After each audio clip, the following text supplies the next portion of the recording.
Welcome to the Landscape Photography Vlogcast, hosted by myself, Tom Peters, aka the Photo Ninja, all the way up north, Paul Thompson Photography. And it's truth, mate, it's Matt Bishop. We cover all things photography and chat to some of the best photography minds in the business. Put your feet up, the kettle on, and let's jump straight into this week's Vlogcast.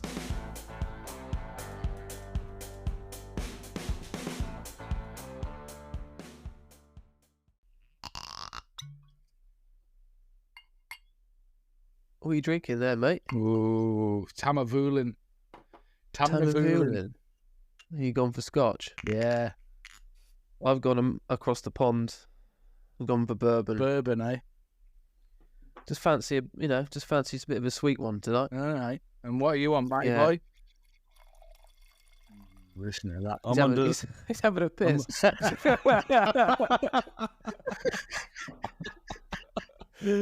I will be after I finish this bottle off. Now I'm on a bottle of good old Italian red, Ooh. good old table wine. Nice. Jubbly, jubbly. Cheers, boys. Up your Cheers. bum, mate.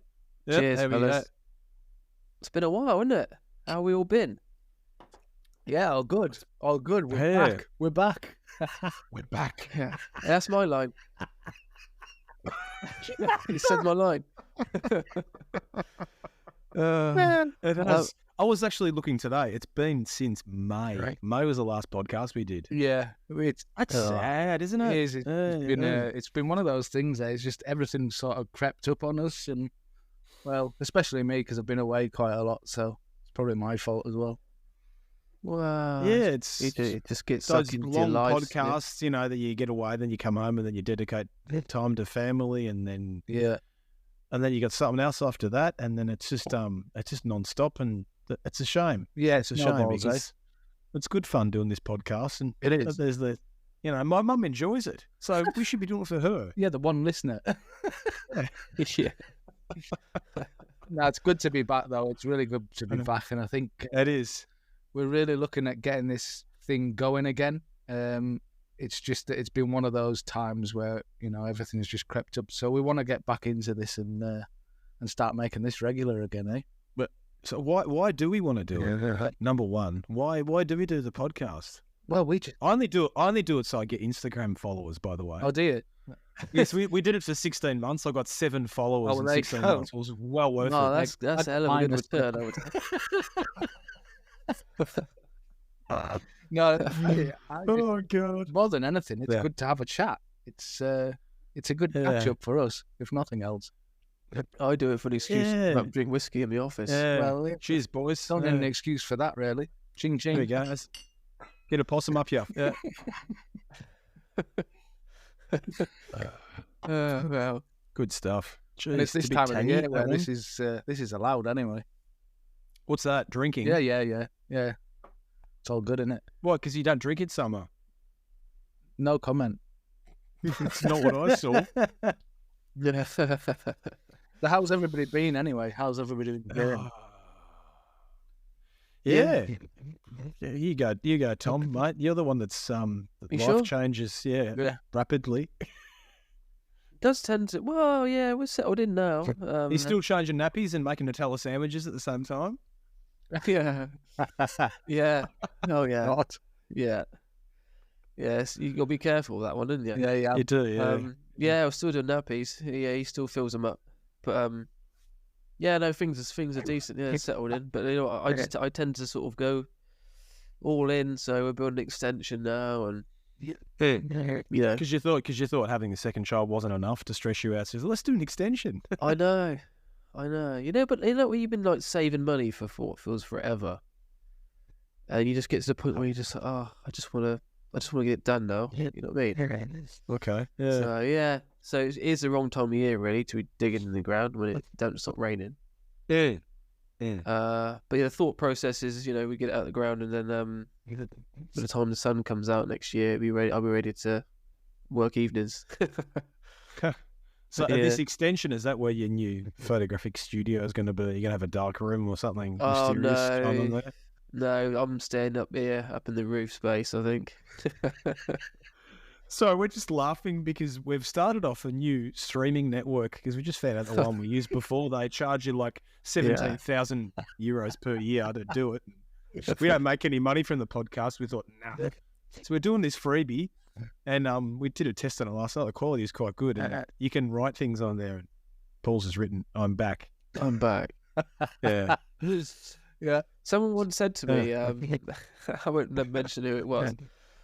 Someone once mentioned to me, "Oh, Tom, you've had more comebacks than Take That." I didn't take offence to it because it may have me in stitches. To be fair, Yeah. Surprised it wasn't me who said that. That was good. Something I would have said. It's very true. It is. Every time you get on YouTube, I'm back. I know it's because I go all in and then use me my You buffer fall over in up. the mud. Yeah. And then I have a 4 weeks off, and then I'm back again. Change the title, mate. Yeah. Yeah. I had done that for a while, have I? Oh, no. But it's stuck now, so Yeah, I'm gonna get your hat made. Yeah. Yeah, I probably haven't done that since the Take That comment. Oh my god! Don't worry, you're going to bring out the best of YouTube Ching. channel soon. You know, the best of Tom Peters. Yeah. I'll have a smash it. So Yeah. He's back. He's up your bum, boys. There we go. So,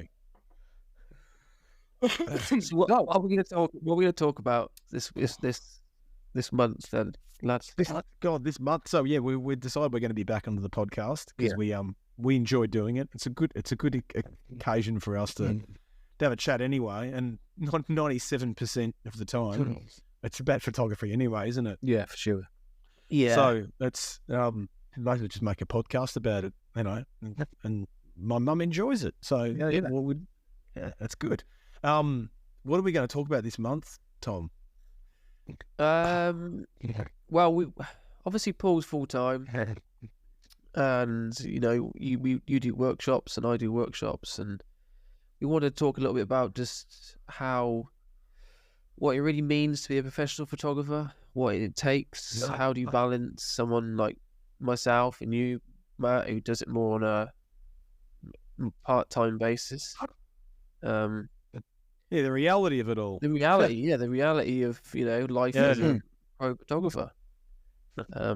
Yeah, it's it seems like these days I think it's a question that comes up all the time, and it's one of those things that you get a message on Facebook Messenger or Instagram or an email from someone asking you, "Oh, you know, you're a photographer. I've been admiring your work for years." You never heard of this random person before. Yeah. I just want to know what it takes to be a full-time landscape photographer and a professional photographer like you.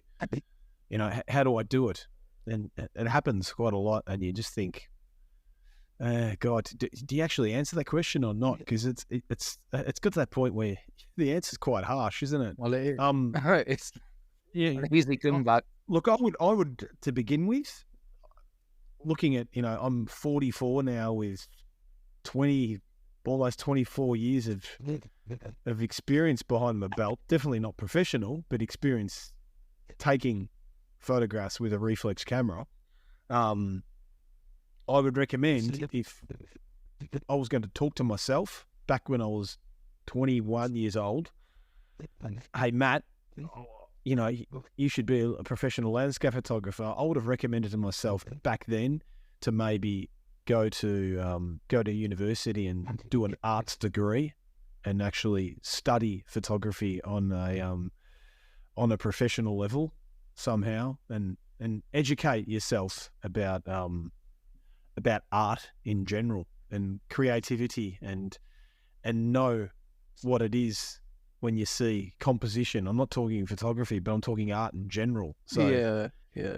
If someone's going to send you a message today, that would probably be my answer. Do you want to be a professional photographer? That's great. Awesome. You know, my son wants to be a fireman and he's 9, for example, you know. What am I going to tell my 9-year-old son? How to be a fireman? I'm not going to say don't be one. That's great. Dream it and try and make it real somehow. Good.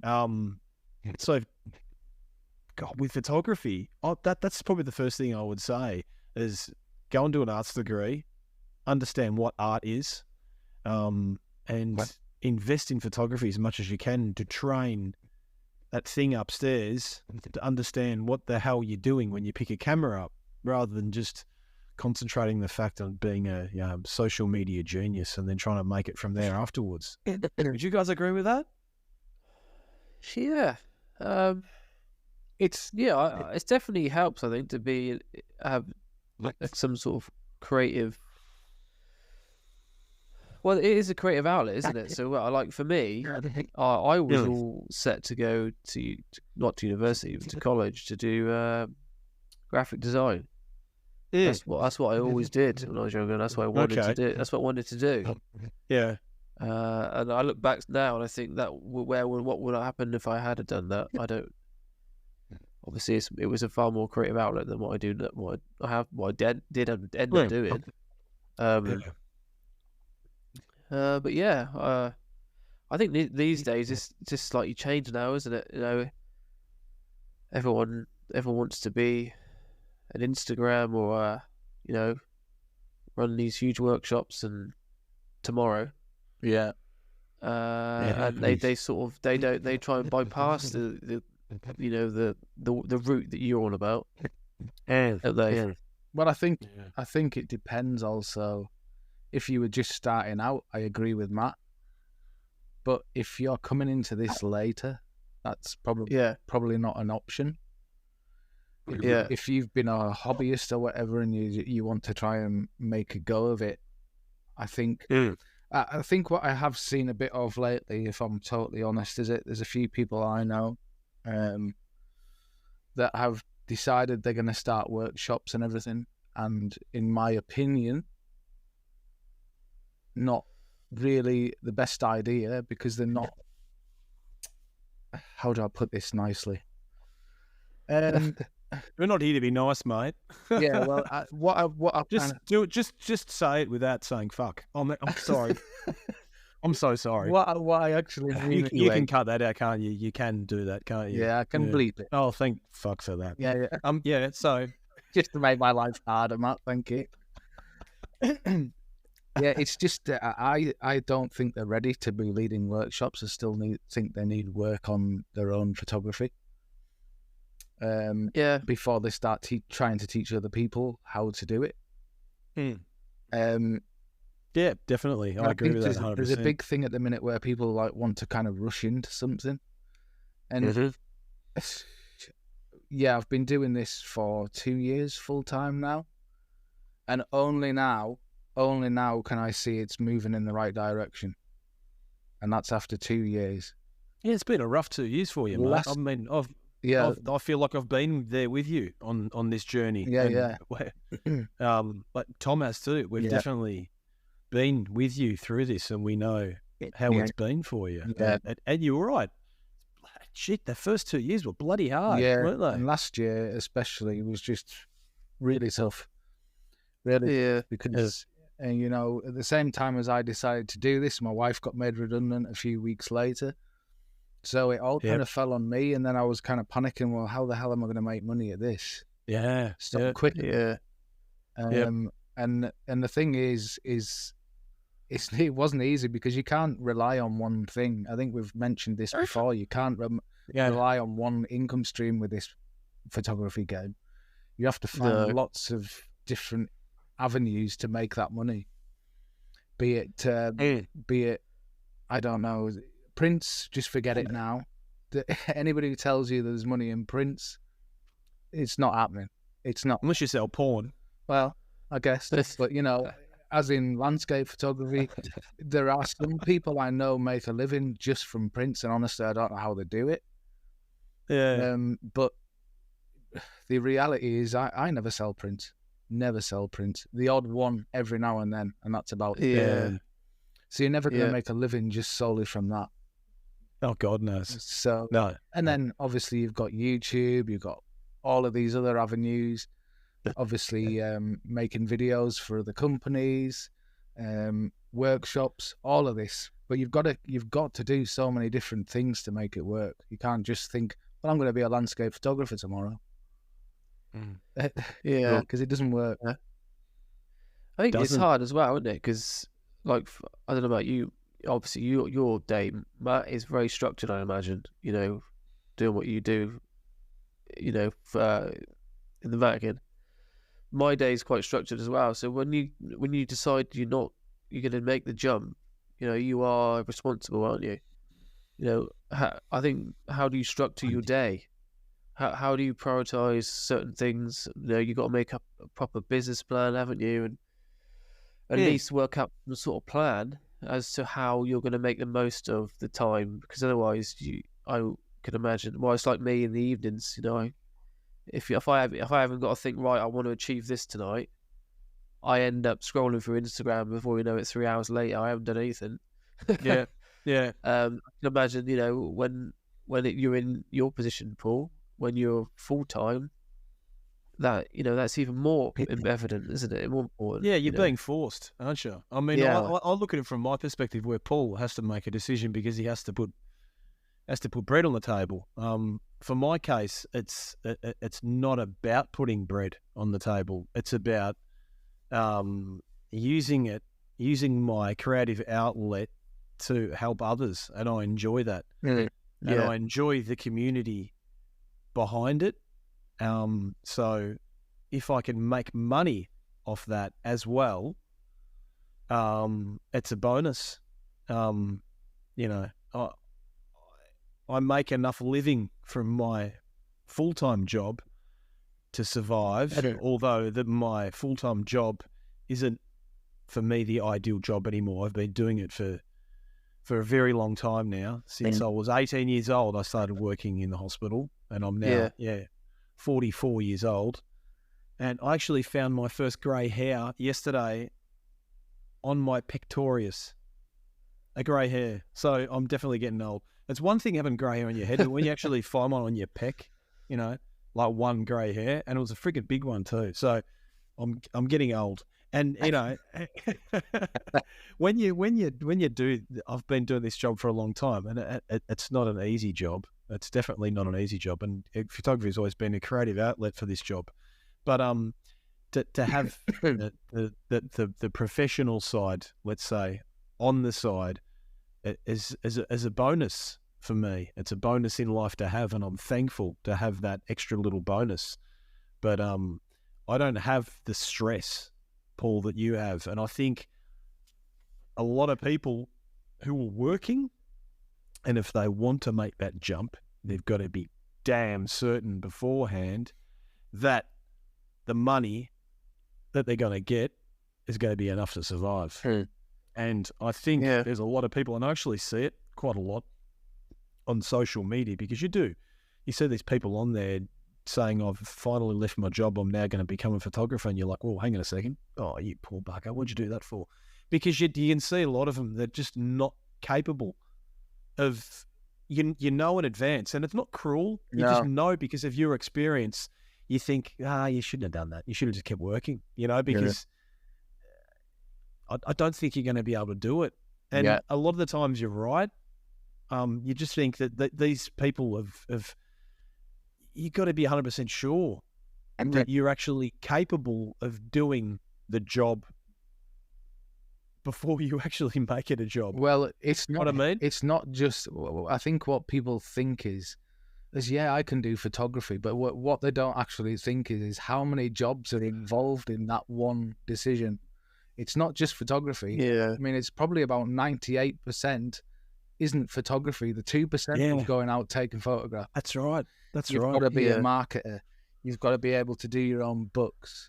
You've got to be able to organise logistics for workshops. Yeah, manage your own time. You've got there's so many other job requirements in there. And if you're going to do video for YouTube, you have to be a video editor. You have to be, a thumbnail designer. You have to be, video content creator. You've got to be you're going to be an IT expert, because let's face it, a lot of it's, definitely. So you've got to be all of these things board to do, and I think people don't realise that you've got to wear a lot of hats.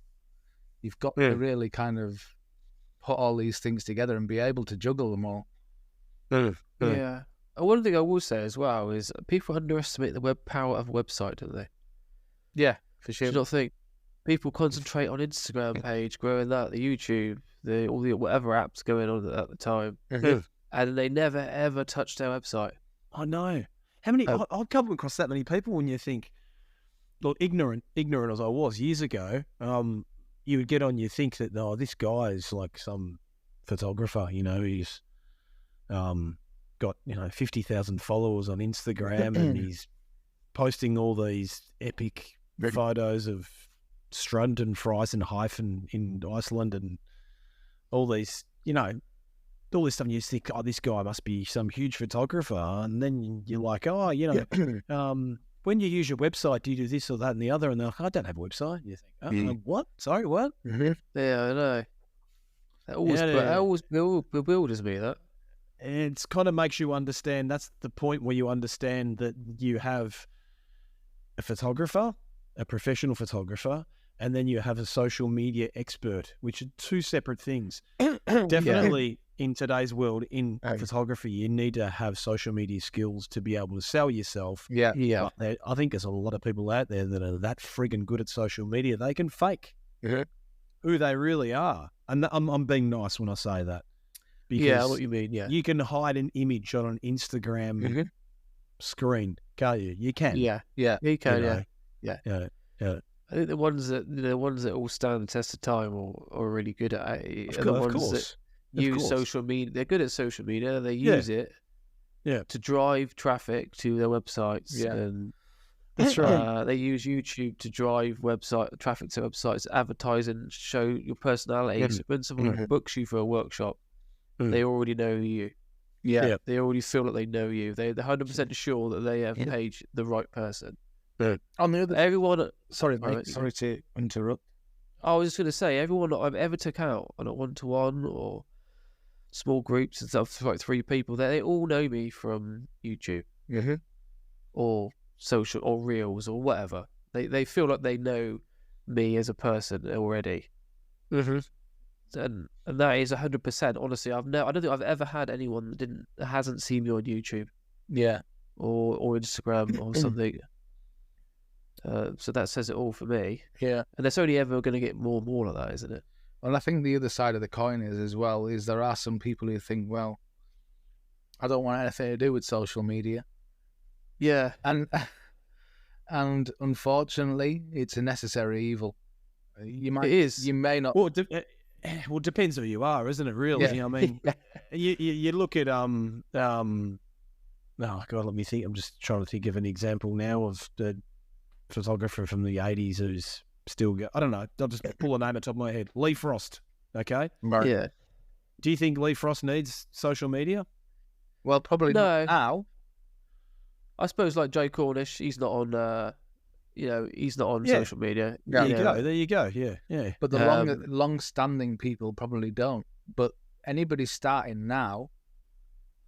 Yeah, definitely. I'm just saying that's the different categories. Definitely, if you're Joe Cornish, you don't need social media. No, because you sold your God, I can't speak. You sold your show.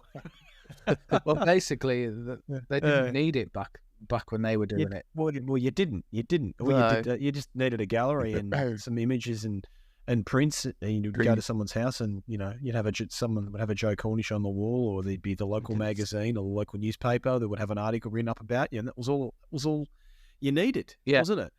Yeah. But let's face it, back then, don't forget that back in those days, I mean, back when I started photography, and there was a handful of big names, when I used to go out and buy the amateur photography magazine at the newspaper stand, there was a handful of names. Yeah. There wasn't much more than a handful of big names.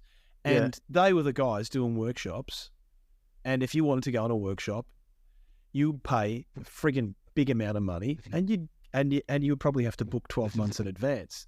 But back then, I mean, I can remember, 2001 or 2002, when I bought my first reflex camera, I was the only one I knew that actually had one. I didn't have anyone in my family who had one. I didn't know anybody that had one, because it was a rarity back then. So, and imagine me saying, okay, I'm going to jump into landscape photography, there was there was no one out there. It wasn't this big movement. Yeah. When digital came on, everything changed. So back then, these guys would sell their workshops out, but their market was very, very reduced. There was very few people who were actually doing landscape photography as a hobby or a passion. Yeah. Now it's freaking huge. Oh yeah. So obviously you've got, you know, Joe Smith, who wakes up tomorrow morning and says, I'm going to go and do a workshop in the Himalayas, and he's never been there before, and he sells it out, you know, 5 times over. It's because there's so many people doing it. Yeah. You know, look, there is competition, but at the same time, it's competition with a huge market. So, well, yeah, it's definitely, there's potential there for everybody. It's just, but we talk about a huge market. It's not a huge market in the sense of, you know, it's not a massive market. It's quite niche still. I mean, even now, landscape photography is a niche thing, but there's a lot more people in that niche. That's the thing. Yeah. There's more and more people with cameras, phones, and I would like to think that the more phones you get people's hands that have cameras, there's got to be a higher percentage of people that follow it on into bigger things with photography. Yeah, you would think. I just think these days more people are going into photography via their phones. You know, how does it work? How can I get better quality? Do I buy a camera? You know what I mean? Yeah, it's a double-edged sword that though, eh? Yeah, it certainly it is. Because it's devalued photography to a certain extent. Yeah. It has. It is. The amount of people who say, "Well, you're a photographer." You know, that's great. You know, I take photos all the time, and I don't know the difference between what you took and what they took. So, well, no, yeah, in that sense, it's definitely. But and I think that's a reason for why people don't sell a lot of images now.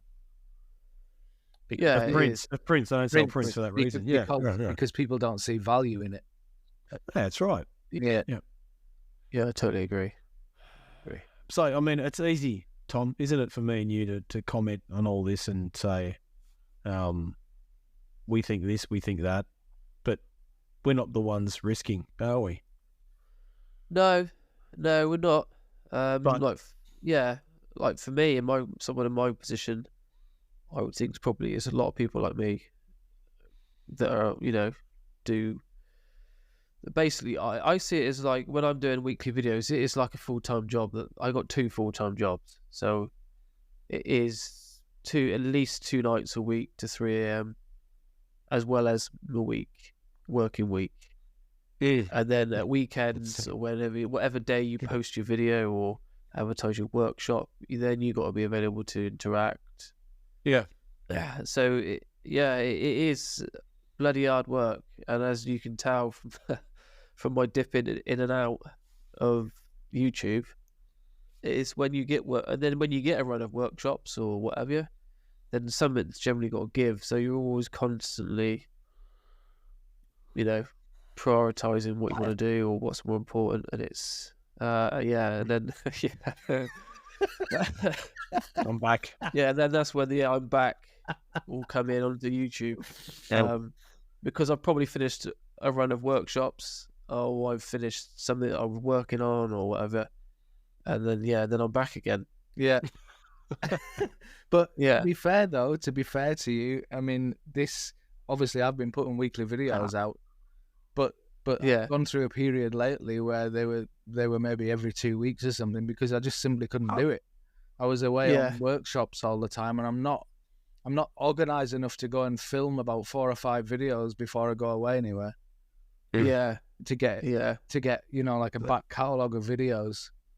Yeah. So your concern, guys, is about not doing that, is you're not putting yourself out there. So then the people that follow you think that you don't exist anymore. Well, yeah, but that goes for everything. That goes for social media. That goes for all of it. It's almost like a pressure you put on yourself to think, well, you've got to be seen to be doing things. You've got to be seen to be active, to encourage people on, you know, to do workshops. It's funny, isn't it? I remember speaking to a work colleague of mine from Australia, from 15 years ago, and they said to me, oh, you know, I admire you so much, you know, giving up nursing and becoming a landscape photographer, and that's great seeing you out in the mountains all the time. And I'm like, no, I never gave up my job, actually. Yeah. I'm still doing it full time. It's just because you see the odd image that I put up on social media, there's this false message that, you know, I'm out there living the life. That's not the case at all. I'm actually doing it harder because I've got my job. Yeah. Plus, at the same time, I'm doing this. But yeah.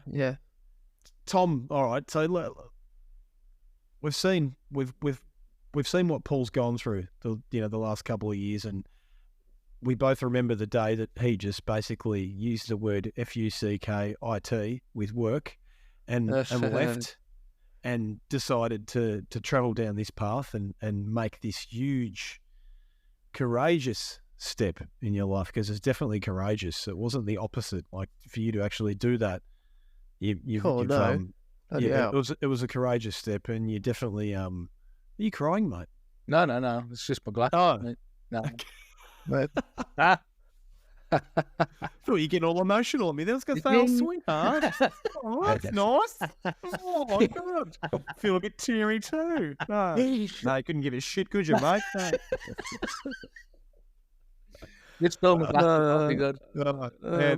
Not even a petty tear. Have your bum, boys. Hey? Hang on. There we go. All right.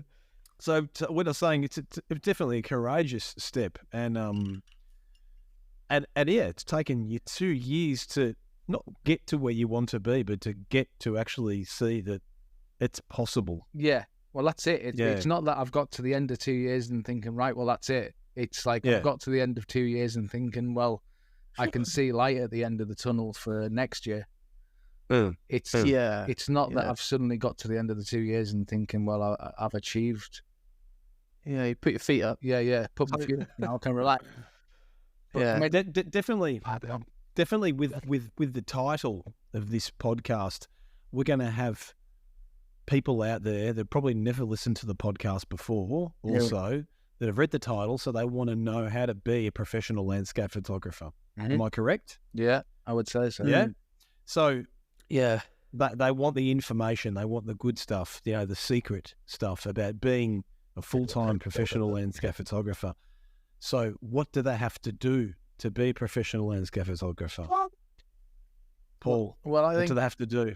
Number one, you have to really sort of practice the craft of photography and kind of, develop your own style and develop the techniques, basically what you need to be a good photographer to start with before you even go anywhere else or do anything else. So let's assume that you're a good photographer, and you're actually an individual. So you've actually got your own quality, and your image is recognized. Yeah, as your own. Okay. Yeah.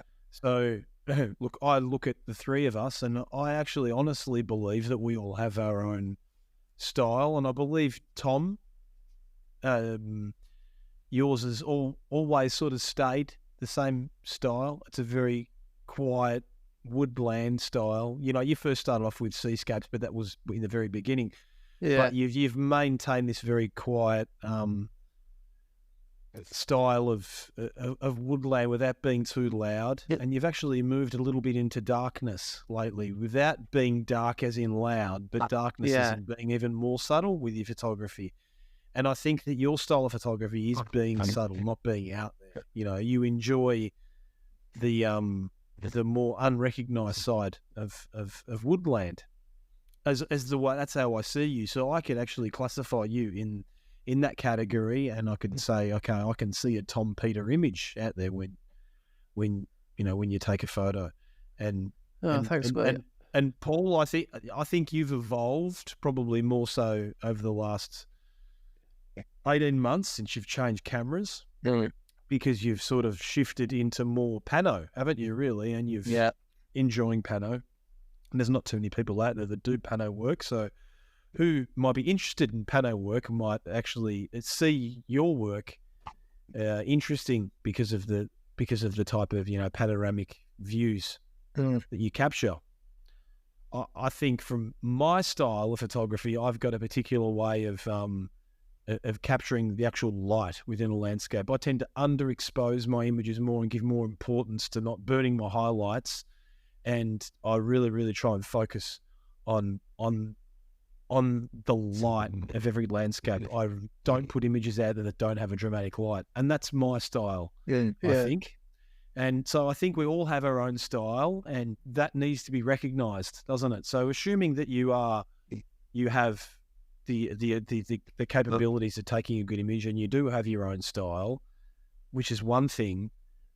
How do you then make a business out of that? And can you justify that putting the bread on the table, paying the bills, sending the kids to school, paying for the petrol to put in the car, paying for the phone bill, paying for the your wife's Christmas present, all of it basically. Because it's a lot of money. Yeah, it's a lot of money, and if you think that you can do one workshop a year and sell one image and get some money off YouTube for putting some videos out, that's not enough. I'm sorry, no, it's not enough. No way, it's not. No, no. So that's goes back to what we were saying before about all of the social media and all of this. It's about building a community around you, because ultimately you have to build. I mean, I'm still doing it. I'm still trying to build an audience. So that's what the whole thing about putting a video out constantly, putting yourself on social media constantly, it's about building that audience, because ultimately that audience is who you're going to sell to. Be it workshops, be it video tutorials, be it images, be it whatever it might be, you need an audience to sell to. So the biggest thing to start a business is to have an audience to be able to sell to in the first place. Yeah, that's it. It's no different than, like back in the day when Steve Jobs set up Apple, or that Microsoft guy. Well, I forget his name. Them people. They have to have someone to sell computers to, don't they? Yeah. They can make the best computer in the world, but if you got no one knows about you, then you just will have a shit one, don't you? Well, yeah, and it all depends on what your market's going to be as well, because you might want to sell to the general public, in which case that's more about selling images. Yeah. Rather than anything else, or you might want to sell to other photographers, and that's going to be more a case of selling workshops, selling tutorials. Yeah. So you have to decide which way you're going to go, really. Yeah, I know. I can remember like when I first started out using social media, and I was convinced that if I followed people that were big famous name photographers and they were amongst my friends on social media, that would help me be someone and become somebody. Yeah. But I mean, the reality is that if your actual followers on social media are already professional photographers, that's actually not going to help you out at all, is it really? Because at the end of the day, I mean, if you're going to focus your career as a landscape photographer on tutorial-based clients, like your workshops, your online tutorials, your YouTube channel, a full-time already pro landscape photographer isn't going to be interested in what you have to offer.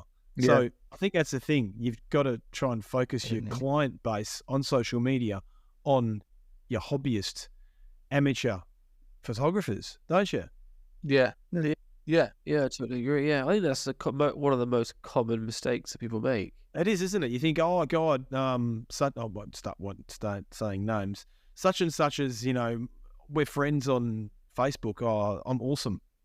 Yeah, that's great. Like, yeah.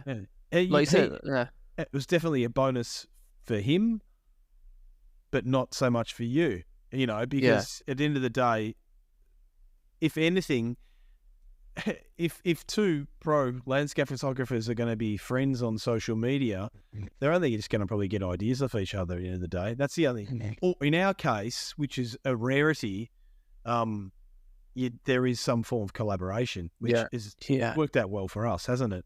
Well, And it's worked out. It's worked out well for me being professional as well, because if you associate yourself and get good friends in photography that you can run workshops and things together with, you're basically doubling your market as well, because you've doubled the amount of people that you would be normally selling to. So actually, collaboration is a good thing as far as that's concerned. Yeah, and if you've put up with my shit for the last few years, mate, you definitely should get a medal. I've got a few. They're all hanging on the wall here. You've got one. Every time you come out for a workshop, you have a made up, don't you? I get a new achievement every time.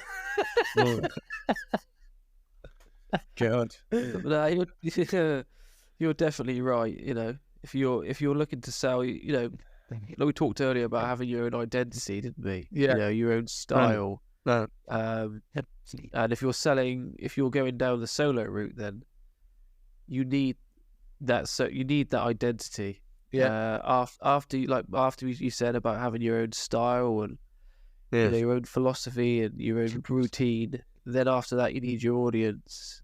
But you need that audience will only grow if they feel like they know you as a personality, I think. Yeah. That's where the YouTube helps, isn't it? You know, because they get like almost get like a jump up, like a step up when you got a YouTube channel that sort of helps them identify you as an individual more. Yeah. Aside from the photography. Yeah, it can help. Can't it? It can help. I'm not saying it's be all and end all. I'm just saying. Look, I'll be honest, and I think that I made a comment about this on one of the podcasts in the past. But I honestly think, in my case, it's the truth. Yeah. Is before I met you guys, YouTube for me was just a place to put up a couple of reviews. You know, I did a few reviews on products and I put them out there because I'm like a kid. Did you? I don't know. In the UK, at primary school, did you have show and tell? Yeah. Remember show and tell, where you would bring, you know, your pet hamster to school, you know, and you'd introduce Fred to everybody, and you'd be all proud, and you know, this is Fred, and you know, I give him, you know, he eats lettuce and carrots, and you're all proud, and that's for me. That was what YouTube was. It was like show and tell. You know, I could have some new product, and I'd be not because it was a money making thing for me, because it definitely wasn't. But it was a way of just happily showing to people, hey, I got this, you know, and it was cool. And it wasn't until I met you guys that I realized that there was this. I didn't realize, because I actually already knew that it existed. That you could have a bit of fun with YouTube, and you could increase your client base out there by showing people your you know, what you do. Yeah. But for me, in my case, it probably did the opposite effect. I think that me being Matt Bishop without the face, it was just the actual image. I think it did a lot more favors for me. And this doesn't happen all the time, obviously, because obviously a lot of people, their face actually helps, their face and their words actually helps them sell their work, you know, or promote their work, I should say, not sell. But I think in my case, there was probably a sense of mystery behind my images. And then all of a sudden this head came out on social media, and the mystery's gone from there. And it kind of, it hurt it on that level. Yeah, I can see that. Yeah. So, I mean, can see that. It definitely depends who you are, doesn't it? I mean, I think there's a lot of photographers out there too that probably have a lot of issues. They have a lot of social issues. And for them to actually produce a good quality image is excellent. But if they were to actually put themselves out there, it might hurt their art. I don't know. It's yeah, I know. I agree. It's a hard thing to understand, isn't it? Yeah, it's so personal as well. You know, it depends on your personality, I find. You know, like for me, the videos that I do, and that's why I kind of like doing the chilled ones or the silent ones every now and then. It's because I feel like it adds to my. It's like an extension of my personality. so it helps me sell them. But yeah, I can 100% see why it wouldn't work for everyone. It don't Yeah. work for it doesn't Yeah. work for everyone, does Yeah. it? No, it doesn't. Yeah. Definitely as far again, as, it's about finding. Sorry, mate. Sorry, just definitely as far as workshops, I think it does help because, as we covered before, people get to know you and whether they would like your teaching style. That's all assuming that you're not one of these people that puts something on for YouTube and you're actually who you are. Yes, you got to be true to yourself. You've got to be true to what you do and not put on a front, because people get to know you that way. And I think it's really important for selling workshops. And even we know that, Matt, because getting people on the, people that come on our workshops, the majority of the time have seen us on YouTube or have heard us on the podcast, or it all kind of helps drive traffic. Yeah. But everything does. I mean, okay, if we want to specifically look, without naming names, of people that have come on our workshops in Italy, Paul. Yeah. We're talking about people that have seen you exclusively on YouTube. We're talking about people that have listened to us on our podcast, and then we're talking to people that can relate back to me through the use of me being a Pentax ambassador. You combine those three things together, and it hasn't been through Instagram or where people think it's gonna where it's gonna come from. Yeah, you have to really, really broaden your horizons on your client base, don't you? Yeah, definitely. Yeah, because like this podcast, to promote this podcast, we'll all put it on Instagram. Yeah, we'll all do a story. Yeah. So indirectly, they're all attached to each other. Of course they are. Yeah. Yeah. Indirectly, they're all working. Well, for me, and I know for you two, it's the same. That we'll do them for the right reasons. We use them as a tool, but they all end up. The traffic for me, I want it to all end up at the same point. Yeah. And you need to have clear direction. You need to be true to yourself, and you need to work hard.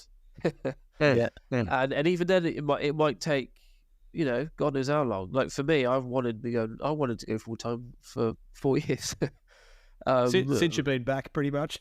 Yeah, I've been back the last time, but it just you got to pick your moments, and you just got to knuckle down, and you do.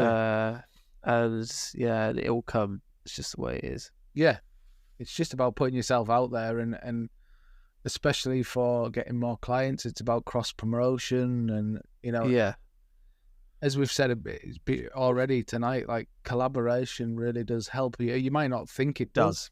You might not think it does, because you might think, well, a landscape photographer, I want to be doing it solo and everything. Well, that's great, but I can tell you from somebody who likes their own space and doesn't mind working by themselves, it can be a really lonely thing to do, being a landscape photographer, if you don't associate yourself with other people.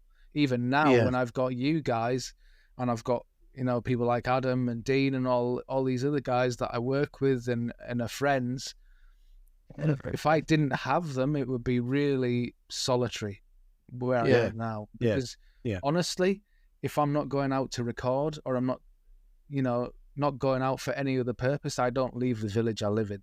I'm just here all the time because I work from home. And it does get to you after a while. It can get to you. Yeah. One thing I will say as well is, look at from an out. Obviously I know we're friends, Paul, but you can, a client can tell a mile off whether it's like a genuine thing. You work with Adam, and you and Adam gel. I would imagine it's easy. I imagine the workshop's easy. Because you gel. Because we're the same personality, really. Exactly. And I've never met Dean, but I can imagine, I know you, so I know you wouldn't work with someone that you didn't get on with. Yeah. So, again, following that, being genuine, follows right through to who you work with as well. We all see people, don't we, online, that sort of force a collaboration because he's massive. Yeah.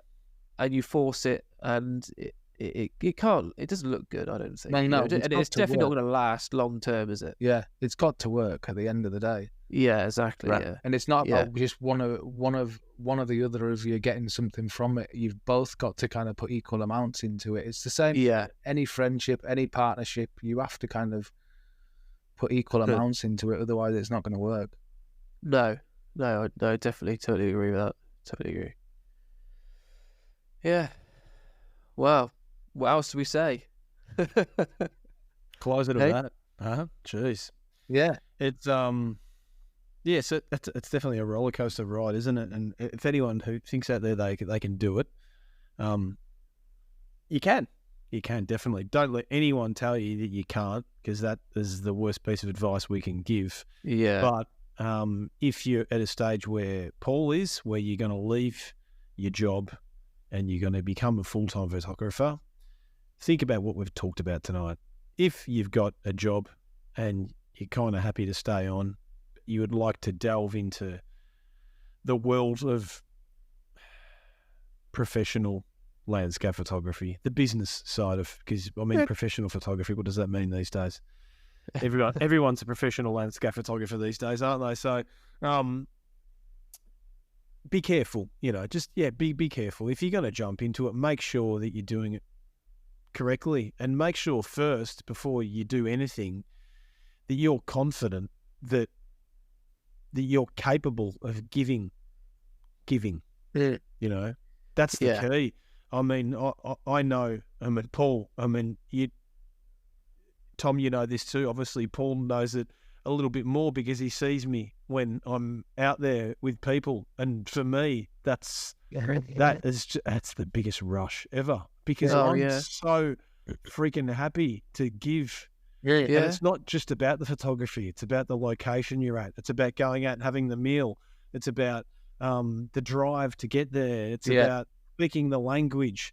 It's about all those things. Obviously, I'm talking from a biased point of view about people coming over to Italy with us. Yeah. But all those things, that's what it's all about. And if you can give that to someone, and you can make them cry. Yeah. Because we have. Yeah. You've done that. You've got to be certain that you can do that. Yeah. Because if you can't give, you're not going to be able to make it, because that's where landscape photography comes from today. The majority of the money that will justify a monthly wage is tutorial based, let's say. Yeah. So workshop based, online tutorial, video online. I mean, it's all tutorial based. That's where it comes from now. It's like we said earlier. Yeah. Selling prints. Oh, I'm sorry. It's not going to happen for you. If you think it's going to happen, well, we've got some big news for you. No. News flash. Yeah. Unless you found a printer that could print onto friggin' girls' underwear. Well, actually, you probably could. But But yeah, that goes. It goes for really. What it comes down to is, especially for us doing workshops and all the rest of it, we're landscape photographers, but ultimately it's not all about the photography. You have to be a people person. You have to, give people the whole experience. It's not just about taking a camera out and getting great images. It's the whole experience of being out there. And that goes for any of it. It goes for if you're taking a one-to-one. It goes if you're taking a group of people. You have to kind of not be solely engaged in the photography. You have to kind of almost be a people manager, and a relationship builder. And how else do I put it? You need to kind of know a bit about your local areas, wherever you're visiting. You need to be able to give people information, not only about the photography, but the places you're visiting, why you want to be there, why all of these things really play. Yeah, you can't turn left down the wrong road and end up on a dirt road and get stuck, can you? And get bogged on the side of the road. Or you can't rock up to a coffee shop and say, let's go and get a coffee before we go out in the field, and the coffee shop's closed. Yeah. There's lots you have to know. They're those fine details that make so much of a difference. Yeah. It's not easy. It's not easy. It is not easy.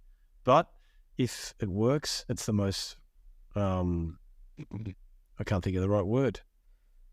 Yeah, it is rewarding. It's the most rewarding, isn't it? You know? It is. Yeah. Every time Tom, if you take someone out in the workshop, you take them in the middle of the woods, and you say, "I'll try and feel the woods." You know, step back a little bit and try and see the atmosphere, and take this shot, and they get a shot and they're really happy with, and they get emotional about it. For you, that's rewarding, isn't it? You know? Oh yeah. Every time I come back from a workshop, I drive my missus nuts because that's what I talk about.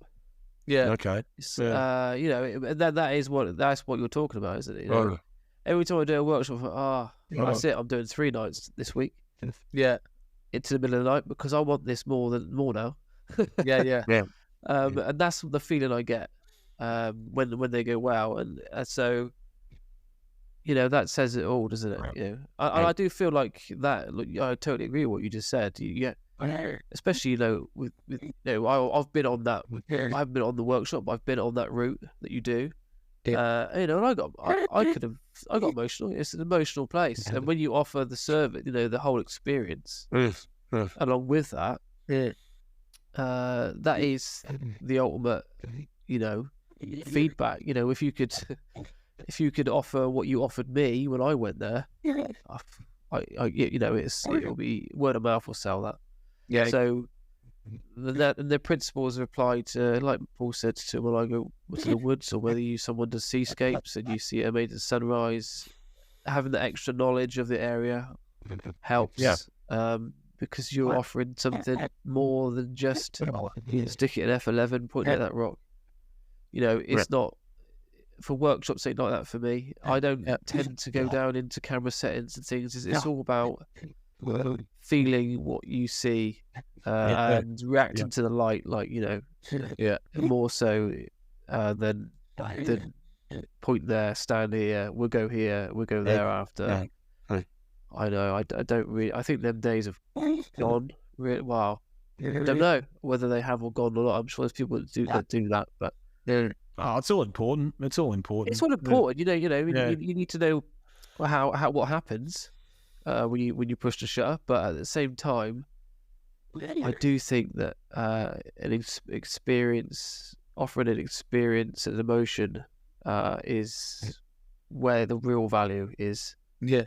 As opposed to, that's what we do at the end of the day, isn't it? Yeah, really? That's it. It's rewarding for us and for them. Us. And I don't know about you guys, but I learn a lot when I'm on workshops for the next one. Yeah. I always learn other things. Learning how to deal with new personalities. Like Paul said, a man of management. That's not easy, is it? That's right. So much to think about, really. But at the end of the day, you got to really want it, haven't you? Because it's not. Yeah, it's not. You got to really want it. It's not going to be easy, so you have to really want it, and you have to really work at it. Yeah, definitely. Yeah. Especially if you're trying to transition from a full-time job, kind of like what I do. If you're trying to transition and sort of dip your toe in, it's not so harsh. Then you have to be prepared to do a lot of evenings and things. Yeah. You do it. Yeah, you got to put in the extra effort, don't you, when you got a full-time job, definitely. Yeah. And then when you do have the time off and you do try and dedicate yourself to it, and I've done in the past where I've taken leave from work to try and manage the photography, because sometimes that odd evening every now and then isn't quite enough, so you do need that time, and then you do get that time, a few weeks to try and manage it, and it's so daunting, the amount of information that is there, the amount of stuff that you can lose yourself on. I'll just give you an example: updating a website. Yeah, you can talk about days. Oh yeah, easily.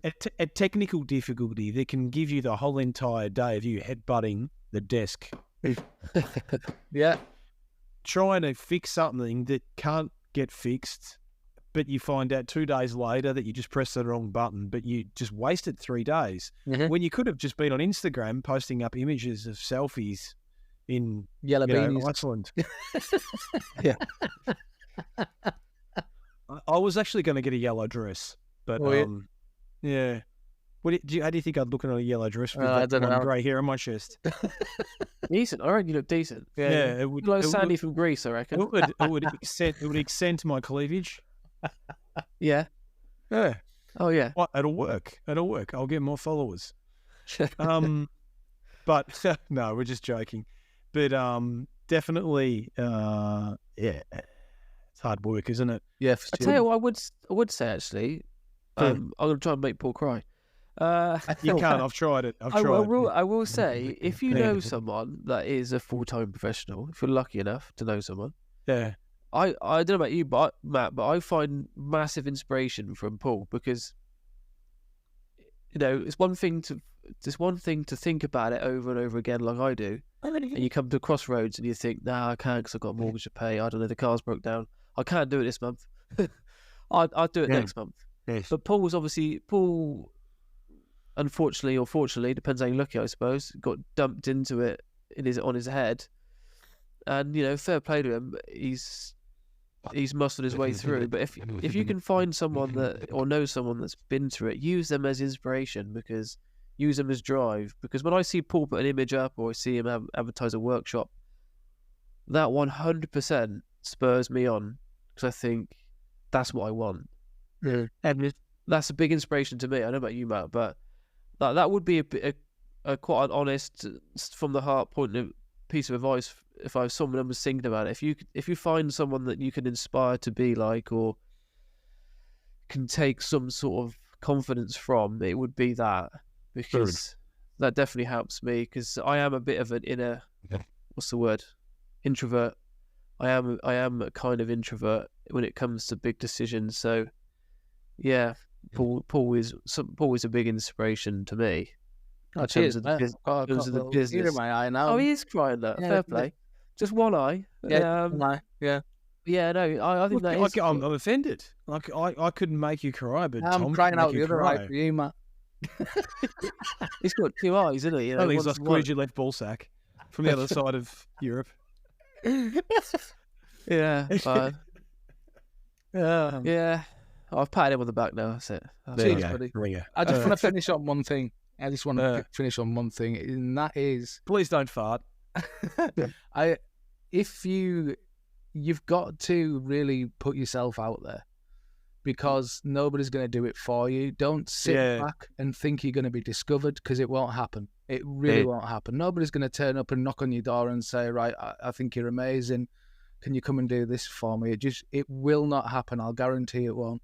You have to have the drive and have the foresight to put yourself. I learned this maybe just when I started doing this. I've never been that type of person to kind of put myself forward or push myself forward until I started doing this. And I discovered it's the only way to get yourself noticed, to get work, to get any of this. You really need to put yourself out there and just ask for it.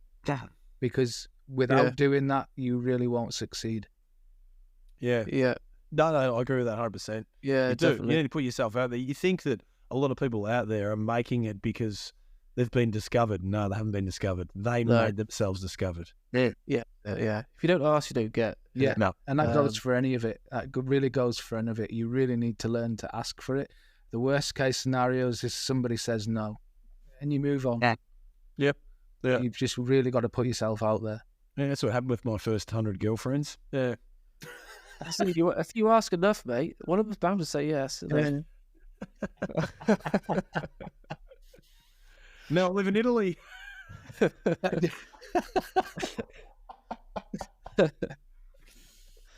Right, Wow. guys, it's been great to be back anyway. Really awesome. It's been too long in the making. I hope you enjoyed this episode, and we're going to do our best to try and get another one out really soon.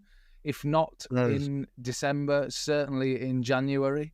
So we're going to try and get these out at least monthly again, if not more, if we can. But definitely. But yeah, our objective is that the next image we will post will be our 3 bums bear on the landscape. Is that right? yeah, that's it. Yeah. I'm back on written. I'm back. Yeah. Fucking hell. I'm never going to live that one down, you. Right. Anyway, I joke about it, but obviously, my mum does listen to the podcast because she finds it funny. But for those few people, and we know it's a few people because we know the people that listen to the podcast, and we do it because we love talking with each other, and we love that we can give something back to those few people out there that dedicate the time out of their lives, which is precious time, isn't it? Yeah. Today, you know, where we've got a hectic life, so people that they can dedicate their time to kick back and listen and get a nice laugh or get some quality information or something from one of our podcasts is a great feeling to have. So thanks everybody that does listen, and we do apologise. It's been a big pause in between, but we promise that won't happen again. Yeah. Yeah, definitely. Yeah. I know he's crying. Hang on, I'll just drink Italian. typical. I'll just knock off the last glass Yeah. of red wine I've got That's here. why he's crying, because his wine's finished. Yes, That's why, yeah. Anyway, if we don't speak to you before, have a good Christmas, have a great New Year, and Definitely. if we do, we'll say it again. So take care, guys, and we'll see you on the next one, eh? Yeah, happy Christmas. Bye-bye. Thank you, guys. Bye. Thanks. Cheers. Bye-bye. Bye. Bye. Merry Christmas.